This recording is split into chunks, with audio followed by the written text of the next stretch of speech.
नमस्कार। अमर उजाला के लिए मैं संतोष कुमार। हमारे साथ हैं हमारी वरिष्ठ सहयोगी रश्मि शर्मा। हम बात करेंगे जो यूथ या पॉलिटिक्स की जो प्रयोगशाला है राजनीति की, डूसू चुनाव का नोटिफिकेशन हो गया है। रश्मि, कब से है इसका प्रोसेस, किस तरह हो रहा है इसका? आज दिल्ली विश्वविद्यालय ने इसके लिए नोटिफिकेशन जारी कर दिया है, दिल्ली विश्वविद्यालय छात्र संघ चुनाव के लिए। ये चुनाव इस बार 18 सितंबर को होंगे। इससे पहले 4 सितंबर को डूटा के चुनाव हैं, इसलिए थोड़ा सा इसको हम लोग पिछली बातचीत में भी यही हुआ था कि मिड तक आएगा। हाँ, तो इस अब फाइनली जो है शंखनाद एक तरह से हो गया है डूसू इलेक्शन का।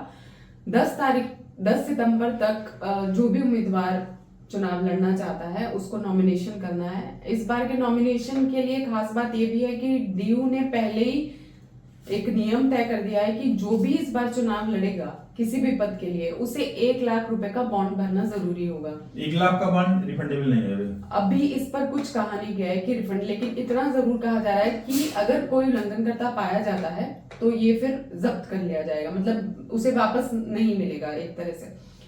अब अभी तक जब नॉमिनेशन स्टूडेंट करता था तो 500 रुपए का एक हलफनामा देके एफिडेविट देकर 500 से 1 लाख 500 तो देना ही देना है। 1 लाख रुपए का अलग से बॉन्ड एडिशनल नया है, ये भरना ही भरना है। और वो सिर्फ इसलिए किया गया है क्योंकि पिछली बार पूरे कैंपस की दीवारें, बाकी जगह की दीवारें और जो मेट्रो के पास की दीवारें, वो सब पोस्टर से रंगी तो हर बार जाती हैं ये दीवारें डूसू चुनाव के दौरान। हर साल यही दिखता है, हम लोग तो देखते हुए हैं। लेकिन पिछली बार कोर्ट स्ट्रिक्ट था, कोर्ट ने तो रिजल्ट पे रोक लगा दिया था। रिजल्ट पे रोक लगता है वो अलर्टनेस है डूसू की, डीयू प्रशासन की। आज इसमें एक चीज और हुई है कि डीयू कुलपति ने एनसीसी कैडेट्स के साथ एक मीटिंग किया था जिसमें उन्होंने युवा मतलब स्टूडेंट से आह्वान किया है कि जिसके भी प्रिंटेड पोस्टर ज्यादा दिखाई दे उसको युवा वोट ही ना करें।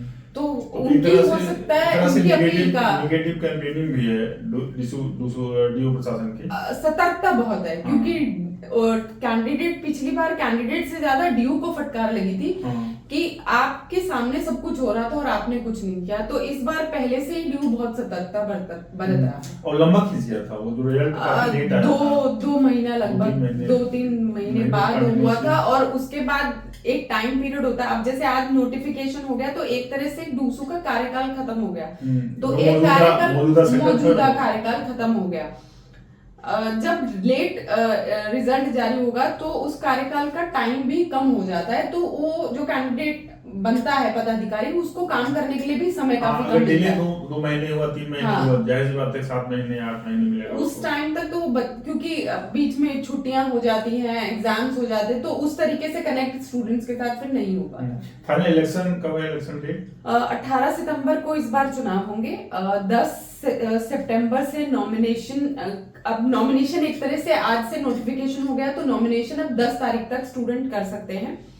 11 तारीख को नाम वापसी की का दिन है जिसमें, और उसी दिन शाम को फाइनल लिस्ट जारी कर दी जाएगी जिसमें ये पता चल जाएगा कि किस पद के लिए कितने लोग कैंडिडेट्स जो हैं चुनावी मैदान में। वो पैनल कौन सा है? हाँ, वो उसी दिन 11 सितंबर को। मेजर जो फाइट इस बार दिखेगी वो एबीवीपी और एनएसयूआई, कांग्रेस और भाजपा के बीच ही जो अमूमन दिखती है।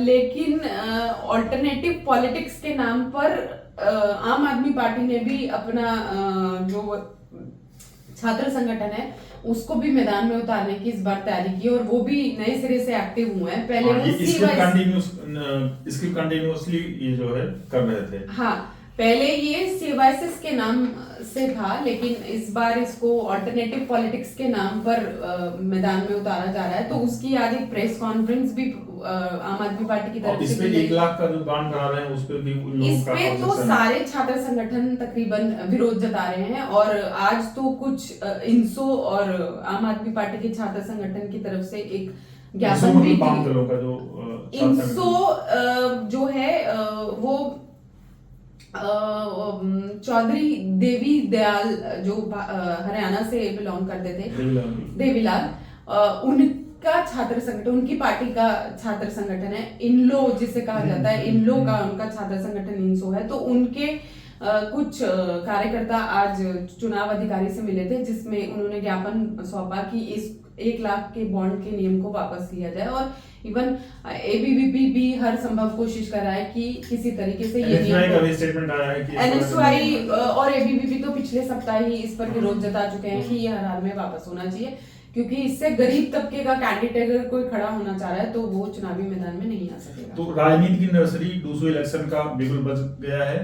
ये जो वोटिंग होगी उसके बाद काउंटिंग होगी, रिजल्ट आएगा तो समझ में आएगा कि किस हिसाब से किसके हक में फैसला यूथ करता है ड्यू का। लेकिन उससे पहले जो है पिछले साल का अनुभव, पिछले साल से सबक लेते हुए दिल्ली विश्वविद्यालय जो है प्रशासन, उसने अतिरिक्त एहतियात बरती हुई है कि गंदगी वहां पर न फैल पाए। नमस्कार, वीडियो जर्नलिस्ट विवेक निगम के साथ मैं संतोष कुमार मुरजाला। अगर आप ये वीडियो YouTube पर देख रहे हैं तो हमारे चैनल को सब्सक्राइब कर बेल आइकन दबाएं, और Facebook पर देख रहे हैं तो हमारे पेज को लाइक करें।